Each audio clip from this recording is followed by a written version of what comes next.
एकेकाळी प्रत्येक घरात असलेला पार्लेजी बिस्किट फक्त चहासोबतचाच नव्हता, तो होता आठवणींचा मित्र. पण आता काळ बदलला होता.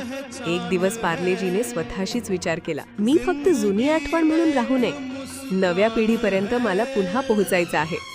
मग काय, पार्लेजीने नवं रूप घेतलं. शाळेत जाणाऱ्या मुलांसाठी तो बनला एनर्जी बिस्किट. परीक्षेच्या आधी खा, मेंदू ताजा तवाना. ऑनलाईन क्लास करणाऱ्या मुलांसाठी तो बनला स्टडी ब्रेक पार्टनर. 5 मिनिटांचा ब्रेक आणि 2 बिस्किटं. आजी आजोबांसाठी तो म्हणाला, तुमच्या काळात होतो, आजही तुमच्या सोबतच आहे. आणि एक दिवस सोशल मीडियावर ट्रेंड सुरू झाला, #पार्लेजी चॅलेंज.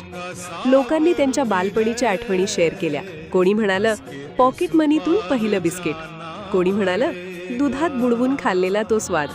पार्लेजी हसला, कारण त्याला कळलं होतं, एक नवीन जगात टिकण्यासाठी जुनी माणुसकी आणि चव जपणं फार महत्वाचं आहे. आजही पार्लेजी म्हणतो, मी फक्त बिस्किट नाही, मी तुमचं बालपण आहे.